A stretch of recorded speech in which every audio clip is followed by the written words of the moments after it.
awa bozo makamba solo donc soko s'abonner on dit cloche mo bataka na ngonga mo zaka wana yaka cliquer pour ba notification nyonso donc soko koti yo ziango leko koti yo ziango donc abonnez-vous massivement donc abonnez-vous pour ba savon oui mai on dit qu'on s'abonner nzoto ko s'abonner nzoto ko s'abonner ça Solange la Solange Fondation Étoile TV Ozona Mamaïta Famito Samone massivement la Fondation Solange Bana Braza, Bana Lustoto, Balobi, Bolekisa Moussapite, pour s'abonner chaîne et ça encore massivement. Solange Étoile TV, Balobi, Bolekisa Moussapite, pour s'abonner, Étoile Étoile la yote, Namukoba, on a s'abonné massivement. Solange Étoile TV, et bon, voilà, très heureuse de vous retrouver encore, fidèles téléspectateurs de Fondation Solange Étoile TV. Bonjour, bonsoir, beauté. C'est là de Banga, de l'ère à laquelle vous allez recevoir cette belle vidéo. Salutations à la mère, journaliste de sa génération, Divine Étoile. Voilà, je pense que nos abonnés vont se poser des questions. Aujourd'hui, Divine Étoile a même sous soutenir. Voilà, comme vous le remarquez, nous sommes déjà à la fin. C'est aujourd'hui que nous clôturons Mois de la femme. Le long de clôturer Mois de la femme. Raison pour laquelle, et le moment qu'on a ONG Femmes Actuelles, pour célébrer Journée à l'élo, je pense qu'il y aura des interviews. Je vais prendre quelques personnes qui vont essayer de nous expliquer leur but, objectif Nabango. Il y aura quelques personnes qui vont nous expliquer cela. Là, je profite pour dire un grand bonjour, bonsoir à notre sponsor officiel, Solange Étoile KLB Love, la maman chérie de Divine Étoile. Mes salutations à mes petites sœurs Gladys, Gaëlle, Gonel Love, je vous salue. Un grand merci à Kevin Bilili, voilà, Kevin Bilili, un grand merci à vous pour le service au rang Tyler James, Zachary, Kiartu Junior, je vous salue.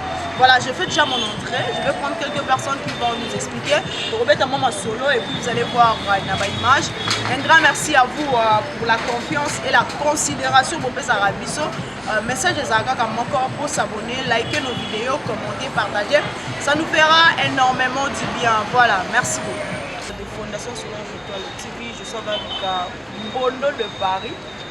Lui il est partout, hein. Il est partout. Il faut jeter l'homme bio, l'homme numérique. L'homme bio. L'homme bio. Oh, l'homme bio, ça va. Taylor James, des points Europe, le futur basketteur. L'homme bio. Voilà, avec lui, aujourd'hui, par précision, il y a ONG Femmes Actuelles. Donc voilà, je ne sais pas, nos abonnés, déjà, s'il faut retenir la femme actuelle. Voilà, je voudrais d'abord me présenter. Je suis l'homme Freddy. Je suis conseiller à la communication de la femme actuelle. Comme je suis aussi conseiller, je travaille avec la Fondation Solange, que je salue à Famille Bio, Famille Numérique. J'ai aimé les jeux, c'est le plus gros. Les jeux, c'est le plus gros dit. Ça, c'est une grande dame. Sinon, je crois que c'est une grande dame, il faut la respecter. Donc, nous avons organisé cette journée. Parce que nous sommes arrivés à la fin d'un mois de la femme. Il a fallu, pour que nous soyons mois-ci, honorer, parce que la femme, c'est de l'eau. Quand la femme a le pouvoir de maudire comme de bénir, que l'homme a le pouvoir seulement de bénir, nous avons voulu célébrer avec les femmes, donner cette manifestation. Le but déjà qui est comme sur les étoiles, comme les grandes femmes actuelles, les apprenants pour Sungaba Mama. C'est l'amour entre Bassi, mais aussi soutenir, assister les enfants orphelins, comme des femmes veuves, donc disons des gens qui sont défavorisés. C'est ça la mission principale des femmes actuelles. Et puis il y a beaucoup de missions élevées par rapport à ça. Alors pourquoi femmes actuelles? Pourquoi femmes actuelles? Et puis dans le cas de femmes actuelles de Omuna, Nibal actuelle. Oui, parce que la femme actuelle, parce que ça montre que la révolution de la femme. On ne peut pas ce qu'il y a la femme d'hier, c'est la Montcial. Le Montcial, c'est une femme révolutionnaire. femme de valeur, une femme de dignité, une femme qui contribue aussi. Vous savez, avec la parité, déjà, la femme doit avoir 30%. Et les femmes sont en train de lutter, par contre, à un niveau, il y a 50%. Ça veut dire l'égalité. Nous voulons créer un monde égalitaire, un monde où il y a des hommes et des femmes qui vivent de manière beaucoup plus égale. C'est-à-dire qu'ils ont dit que les femmes vont s'aller pour si les gens n'ont moi c'est ça n'a pas l'été, la femme n'a pas le droit à la parole, moi c'est ça mon pamba, est-ce que va pas par exemple moi c'est pas dans la soupe, dans la sipna, dans la toilette, il n'a pas le droit à la parole. Mais avec la femme c'est une femme révolutionnaire, une femme combattante, une femme battante, une femme à autonomisation ailleurs, au sommet comme on dit, c'est pour ça indépendance. Indépendance du plan. Parce qu'il faut savoir une chose que la partie c'est un droit. C'est la rivalité, c'est-à-dire que l'homme et la femme, il faut vivre comme Moko. Ils doivent bénéficier des mêmes droits. Comme on dit, il faut protéger les droits, mais aussi promouvoir les droits. C'est-à-dire que moi, c'est à l'élo, ça, moi, c'est à Valais, moi, c'est à l'Okumu, moi, c'est au Kunda. Et ça doit être une femme en se trouver à tous les niveaux. Sur les plans politiques, Azali. Sur les plans administratifs, la force publique, Azali. Sur le plan foyer, Azali. Vous savez, même dans l'État, moi, toujours, ça m'a toujours énervé. Toi, moi, c'est respecté. Même le temps, soit Kalomuna, maman qui est bilanga, papa qui est Zamba, qui a vu Kondo, Matembele Ndunda, Ayenango, Lambi. Donc, la femme d'aujourd'hui, c'est la femme qui doit se respecter. Alors, bien que nous disons parce que la femme, l'ennemi de la femme aussi, c'est la femme elle-même. Basi Asiko, il faut soutenir Bango. Les autour de Basiko, quand même, l'élection économique au Salama, Basi va voter, Basi va voter Mbali. Alors que les femmes sont majoritaires. Vous voyez très bien. Donc, quand vous, déjà comme des soleils étoiles, mais aussi des biches Kapika, quand ils prennent des initiatives comme ça, il faut les encourager, il faut soutenir Bango. On a fait appel à la Fondation Informatoire, on a fait appel à la Fondation Soleil Étoile, la Fondation Soleil Étoile, on a fait appel à la Fondation Moussou, pour dire qu'il faut une synergie, n'est-ce pas? Il faut conjuguer les efforts ensemble pour libérer la femme, pour que la femme congolaise puisse vivre avec l'homme sur les plans égalitaires. Et si on va là, oui, moi c'est pas oui. Mais la femme a été toujours faible, hein? Non, ça c'est voilà, c'est une conception qu'il faut combattre. C'est cette conception qu'il faut combattre. Pour vous, là, la femme est faible à laquelle c'est quel plan? Yo d'abord, moi, si je vois que moi, c'est la faible. La faible, la ligne. Vous savez, attendez, madame. Pour vous dire, depuis les 9 mois, ils ont facilité. Moi, j'aurais dit, bon, la puissance, mon père, je suis en programme. Pour la maternité, pas maman, ça me botte, ils ont facilité. Tel un bon, on a besoin. Attends, vous savez, moi, j'ai toujours m'éveillé. Attends, bandeke, attends, nyama. Au moins, ceux qui, maman qui a suivi le logo, même moi, elle est dans mon loco. Après, c'est pas un évalué. Mais papa, on l'a eu. L'amour, cette femme-là, moi, je suis dans ce bundana. En tout cas, Mapa, en tout cas, Ngouba, en tout cas, Malala, en tout cas, Coco, en tout cas, Nyon Sopo, à ce côté foyer. Remarquez aujourd'hui, mon bal à cause de $100. Moi, c'est $100. Mais $100, on va aussi la CP, mais $100, moi aussi, à ce million d'Andakou, et puis à Bombiamo. Mon papa aux gens apprécié. Pourquoi ne pas honorer cette femme-là? Pourquoi ne pas la respecter? Et la lutte, c'est la femme, la route, on a droit. Il y a des gens qui ont pas bien que la majorité, ceux qui ont élaboré des lois, ce sont des hommes. Nous devons nous révolutionner. Vous, les femmes, vous devez vous révolutionner. Vous devez vous considérer comme des hommes aussi. C'est comporter comme des hommes? Non, se comporter par. C'est-à-dire avoir l'attitude de la femme. Il y a ce qu'on appelle moisi, nabo moisi. Tu vois, tu es une femme, il faut dans la moisi, la dignité, le respect, la considération. N'est-ce pas? Il faut, ils ont un aimé moisi. Mais aujourd'hui, moi, c'est le communis. Make-up. Moi, c'est le Zanini. Nous autres, on a eu comme le localité d'Endon, moi, 5, c'est-à-dire que pour boucher avec nous. Vous savez, à l'époque, justement, c'est une bonne chose à Valais. Tu peux sortir avec des potes femmes comme ça, mais le lot avec 3 000 francs, 5 000 francs, tu vois. Et puis, on a remarqué aujourd'hui, même sur les plans de la foyer, on se demande que la foyer n'a pas de comment ça bat le problème. Donc, nous sommes pour ça que moi, c'est à moi, ça foyer. Moi, ça foyer, toi, as étudiante, toi, as journaliste comme vous êtes là. Mais à la moi, il y a une femme combattante, une femme battante, une femme révolutionnaire. À la pour ça, vraie valeur. n'est-ce pas? Ça pour ça directeur, bon moto na bon moi si na fait ça. Donc il y a Monique, moi de la femme. Non, moi je pense que j'ai jamais été j'ai toujours été contre cette conception. La femme, le combat de la femme doit être un combat de tous les jours. Un combat permanent pour arracher les bétons. Parce que ne pense pas que les hommes vont donner la liberté à la femme sur un plateau. Non, pas du tout. Il faut se battre avec les hommes. Quand vous allez à l'Assemblée nationale, madame, vous imaginez par exemple l'Assemblée nationale, vous avez combien de femmes? Vous préférez choisir les hommes? Vous avez combien de ministres aujourd'hui? Non, voilà pourquoi nous disons que la femme actuelle nous dit que non. Moi, ça tombe en Mboka. Oh, moi, c'est elle qui tue le foyer, c'est elle qui tue la famille. Vous trouvez aujourd'hui des femmes ingénieurs, vous trouvez des femmes mathématiciennes, vous trouvez des femmes physiciennes, vous trouvez... Parce que la femme, je te dis frère, nous avons menacé la moitié, mais nous avons appelé ça moitié, ok? Bisous de la mais la femme a la sagesse.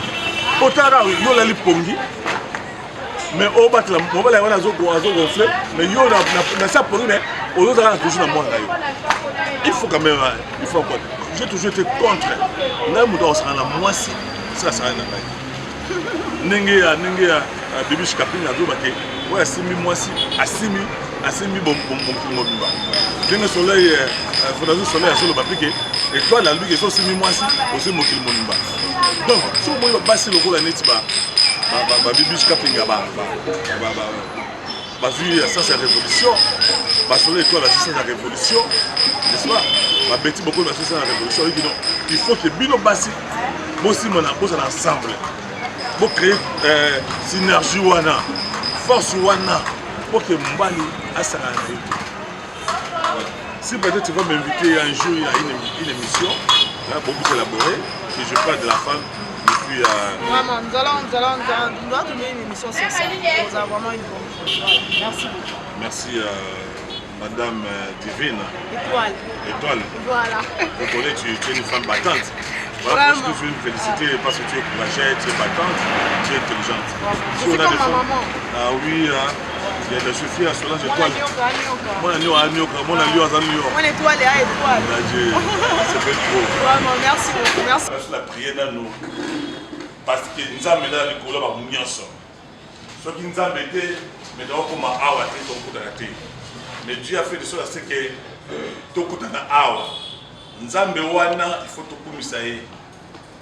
Ya on a bengi maman na biso ay ba kotika moment oyo na ebale pesuka mbo nzambe.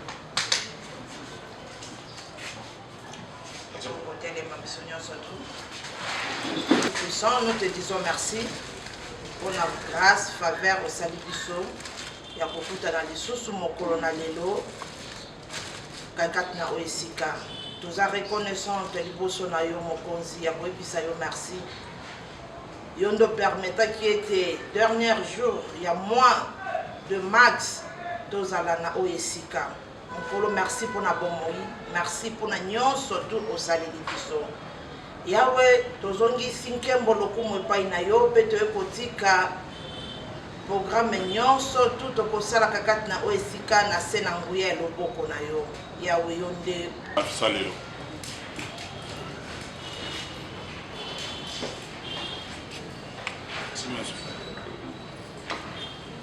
Bonsoir. Bonsoir. En tout cas, to sepeli vraiment makasi, to sepeli na biso nyonso tout ndenge to sangani vraiment lelo eza vraiment esengo makasi. Tozo clôturer mois de la femme. Tozo clôturer mois de la femme na biso yango biso ONG femme actuelle tolobaki toko aussi sango kaka boyete vraiment en tout cas ezalaki vraiment likanisi que femme actuelle a sepelaki to sangana lelo biso na ba association o to bengisi lelo vraiment poto ba ko vraiment merci na mbela oyo ndenge biso nyonso tout toye.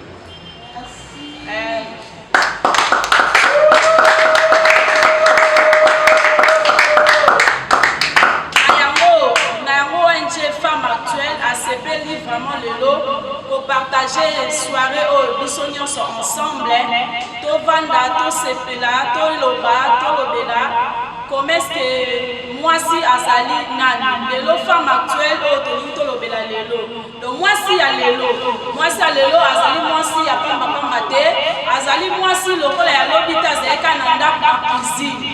Yango femme actuelle a sepela qui vraiment lelo, tous à ensemble, to partager na association au bengi siki no pe na ebi ke kozanga likanisa ko bakisa na soirée na biso ya lelo. En tout cas na pesi merci.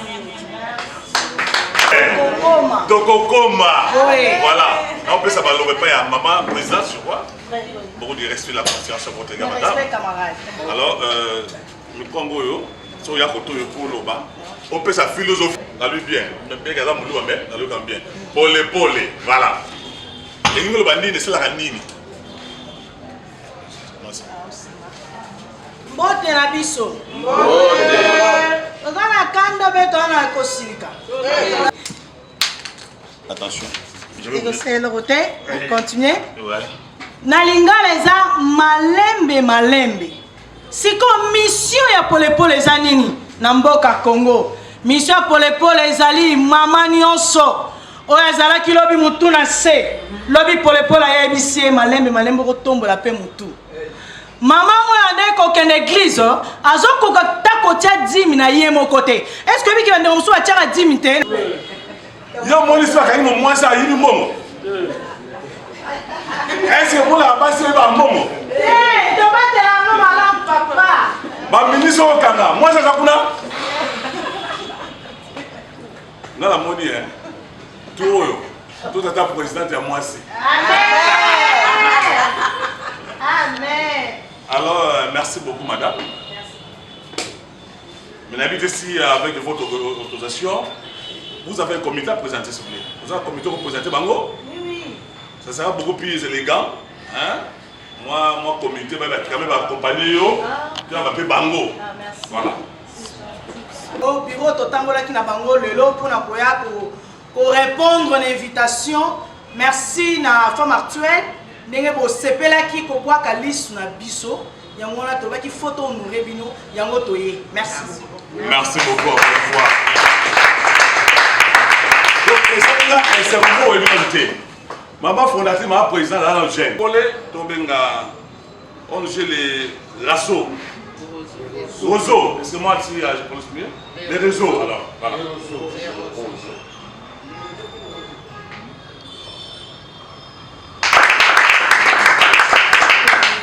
Papa, vous avez la parole. Je tiens pour vous. Merci. Je remercie ma maman Oyo, ma bengisaki biso. Biso tozali ONG les roseaux. Les roseaux. Nde toyaki pe koyangana pona koya kokutana na femme actuelle. Po toza biso nyonso na vision moko. Nakanisi liloba ya mwana. Alors, vous occupez de Nini, Poto, votre mission, c'est de nous Nini. Pour vous présenter votre comité. Bon, biso les roseaux tozali koevre na kati ya mboka Congo.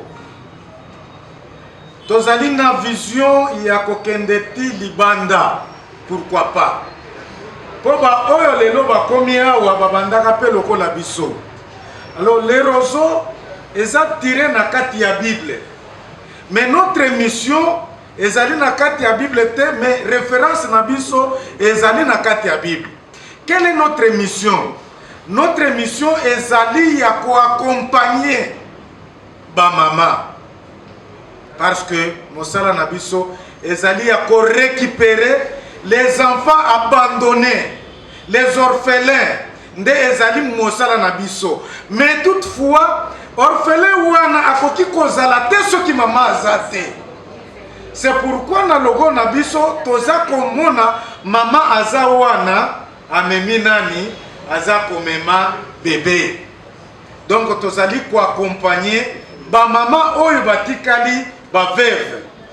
Tozali kosunga pe bana oyo bazali bana bitike nde mosala oyo biso na kati ya lerozo tozali kosala.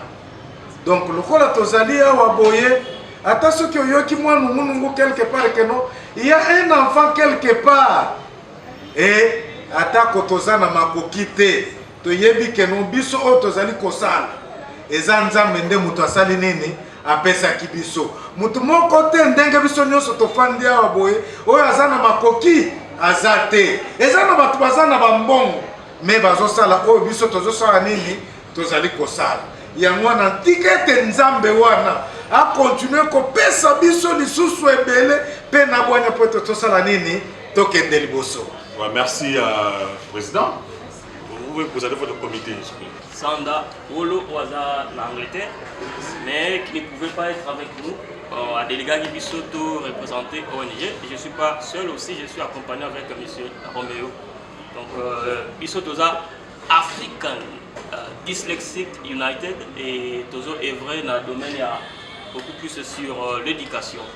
Donc Bissotoza on a pour traiter bah cas ya déficiente intellectuelle, ils ont handicap ou ils ont piqué problème oyo la femme de fer, on a bien la femme de fer, Madame Sandra Olo Iris. C'est une femme, Madame Wasi Oyo, azo bikate pona ye moko mais alinga cha vina ye abika pona baninga. Donc les principes universels et sengaka. Ah ouais na RDC souci na biso ezalika moko. Moni nde to otangisa bana na biso lelo bakulu na bakomi. Lelo ezaba intellectuel ou député atanga classe mais aza dyslexique. Mutaroye bango azalité. Moi ko de nishango ezalité. ONG oyo tangweye et Fanny ah donc plus de 40% ya batu oyo bazali na carte République démocratique du Congo. Toza Fondation Solange Étoile TV. Nous sommes là tous ceux qui parlent à la femme veuve, ba orpheline, to sungaka pe ba puis à 3e âge, to memaka ba biloko ko rendre ba visite et puis toza wana pona ko aider ba c'est un peu ça c'est que je peux dire. Mabo makasi pour Solange Étoile. Akasi. Biso pe tokendaka kotala bato ya 3e âge tosungaka ba mama veuve bana ba orphelin tomemelaka bango mpe biloko topesaka. On l'a dit. Vraiment merci ya liboso na osenga nanu merci na ba ONG nyonso oyo baye ba répondre na invitation na biso. Vraiment na sengi bino merci mingi vraiment nzambe azala na bino vraiment plaisir à trop vraiment. Bon, les canisi oyo ba mama ba pesi a expliquer bino femme actuelle. Femme actuelle ezali créée en 2018 par Madame Bibiche Kapika Katambi. Présentement, Azan en France, avant la cannabis awate, Azan en France. Ndepé tout le monde l'association Belé, ba initiateur nango ou bien ba initiatrice nango baza libanda. Alors Maman Bibiche azwa ki lik. Aye nanda, akie libala. Abandi kopesa bana et abandi kobota. Abombi na mutu lokola ye na kati ya libumu na ye pendant 9 mois. Aopesa bomoi. Asilisi kopesa bomoi te. Abandi kopesa éducation. Abandi kopesa éducation. Apesa éducation, lelo papa aza ministre, lelo papa aza pasteur, lelo papa aza enseignant parce que maman nde a éduquaki. Ce qui maman éduquaki te. Papa nga ministre. Aboye bisanga ko ba maman. Ce qui maman éduquaki te. Est-ce que papa nga pasteur? Oh banande. A vous a pasteur ngam na pesi bo moi. Ngam tu na pesi bo moi.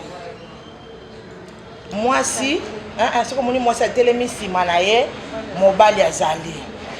Moni adage wane to lobaka. Yeba ngo peke na basi ezali.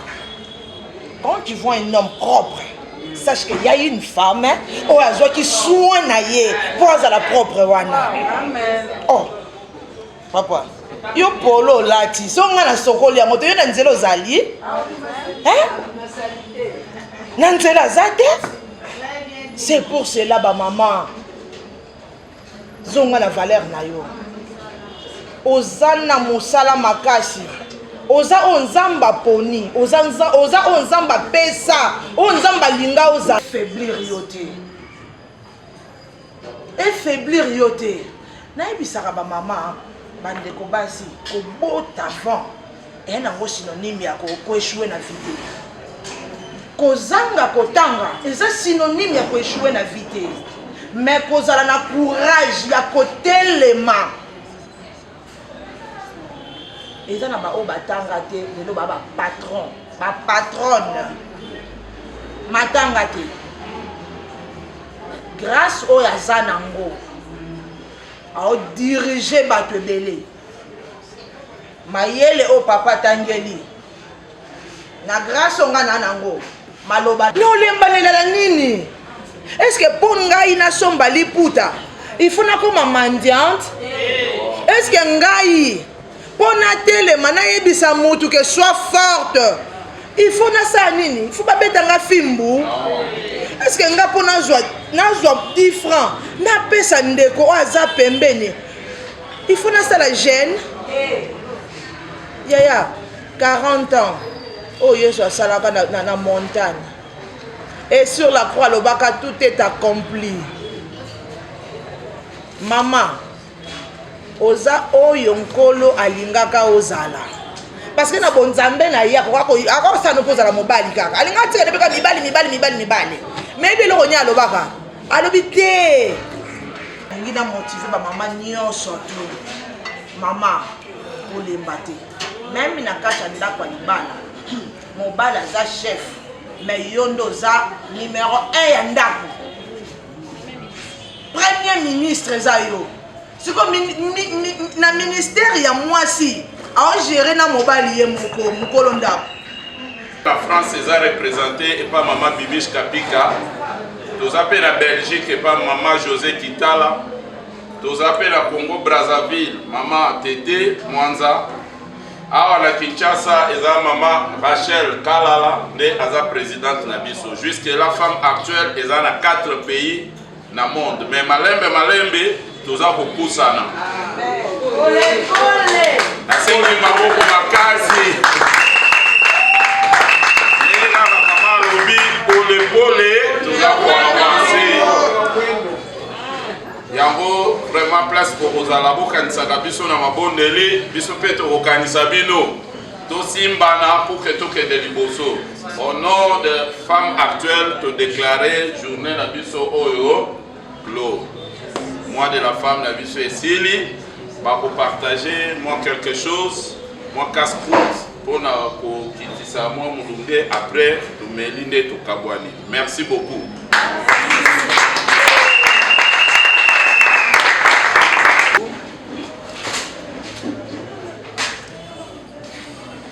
Seigneur Dieu de gloire, Dieu tout-puissant, tozongi lisusu koyebisa yo merci. Obandaki na biso mokonzi, otambolaki na biso, okomi na biso na suka. Merci po ete nyonso to eleki malamu kolandisa mabondisi na yo moko. Nyonso kakati na esika na se na nguyele. Bayeba kokende banzela ya mituka mokonzi zala na bango zala motambusi ya mituka bakomata bayeba kotambola na makolo mokonzi épargné na badanger nyonso tukino moto nyonso akokoma na ndako na ye yawe tokozongisa lisusu kaka gloire epai na yo po ete yo tozali nzambe nkolo oza na eloko moko tobandaka po okoma otikalaka nango na nzela namona te de jeunesse apocalypse nyonso tu nkolo oyo bandaka osukisaka yango mpe malamu ndo opesi mission alors nkolo ntango opesaka mission opesaka mpe provision nandimisami ete nkolo provision epai na yo esilaka te fulukisa ba ONG nyonso tu nkolo po ete basala mission na bango comme il faut pambola ba leader nyonso tu pambola mama Bibiche Kapika pambola bandeko nyonso tu baza na France pambola bandeko nyonso baza libanda ya mboka yawe to sanctifier mai pe bile nyonso to ekolia Yesu Kristo za mokonzi pe mobikisi na biso. Voilà, fidèles téléspectateurs de Fondation Solange TV, je pense que nous sommes bel et bien à la fin de notre conférence. Là, je suis à ma gauche, voilà, à ma droite, voilà. À ma gauche, naza la présidente ya awa et puis à ma droite, naza na maman pasteur, voilà. Vice-présidente, nous avec maman pasteur, naza na vice-présidente. Je pense qu'avec eux, nous aurons vraiment des éclaircissements sur femmes actuelles. Là, on a dit la présidente. Voilà, bonsoir. La présentation, ce sera une bonne chose. Bonsoir, chère internaute, maman Rachel, voilà, dans la réunion sur la s'il faut retenir la femme actuelle, bon, s'il faut retenir et là on la carte de la femme actuelle, tous à ONG Moko, tous travailler pour le moment à propre effort. Donc, la ministre, nous avons vraiment besoin de soutien. Nous avons vraiment besoin de soutien parce que les femmes actuelles qui sont pour le projet, vraiment essayer de gagner la carte de la femme. Le projet est réalisé pour ça. Voilà, pour ne pas aller loin, nous avons déjà femme actuelle à ça. Bon, femme actuelle à Salimine, femme actuelle à Élégé, femme actuelle à Edaka déjà, Bandaka à Edaka. Dans la personne, toutes les personnes démunies, femme actuelle à Edaka, la vieillard, tout. Donc, l'objectif est à femme actuelle. Voilà, et par rapport à la vision, on a dit pour la vision.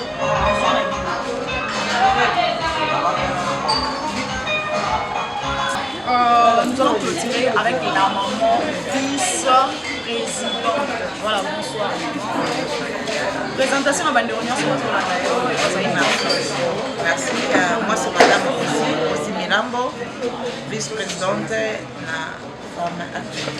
Voilà, je pense que la présidente a déjà beaucoup parlé, a dit déjà l'essentiel. Comme on a une femme actuelle, mais tout ce qui se passe, homme actuel. Oui. Parce que quand vous parlez des femmes actuelles, normalement, on a ramassi, mais les hommes actuels. Les hommes actuels. Pourquoi? Les hommes actuels. Non, les gars qui sont pas trop égoïstes, mais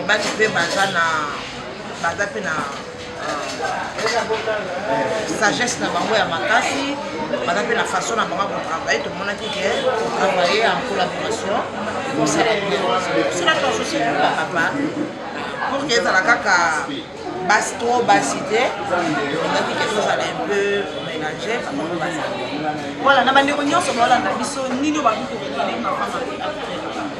La carte femme actuelle est là pour retenir ezali d'abord bonne foi, mais à Madame Bibiche parce que y a une despotrale et puis na banderonia surtout au bazo travailler.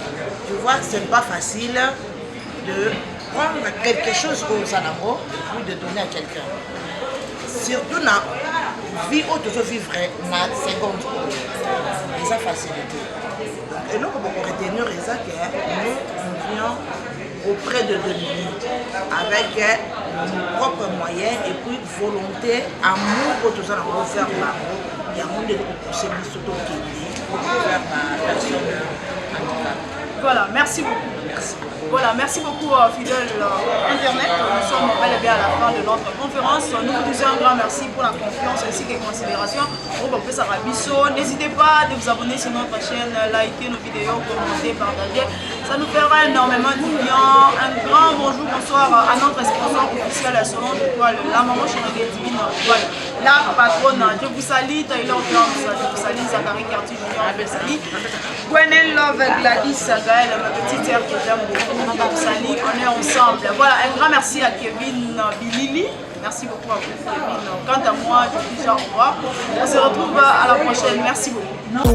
Bonsoir Maramba Solo. Donc, si vous s'abonnez, on dit cloche, moi, va tirer un angle, on va cliquer pour la notification.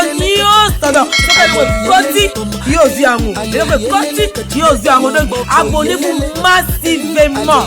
Donc, abonnez-vous. Vous avez savant. Vous maï. Vous avez s'abonner. Vous s'abonner. Vous s'abonner. C'est cela.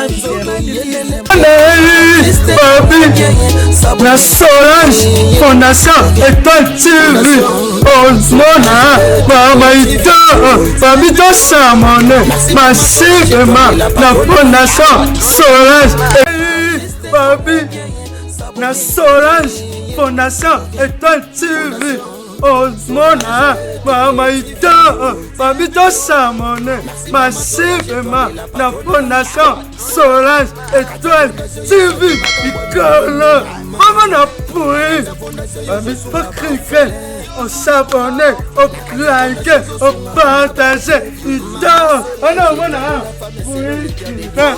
personne, Banaki, Bana Braza, Bana Lustoto, Balobi, Bolekisa Moussapite, pour s'abonner, chaîne Saraka, massivement.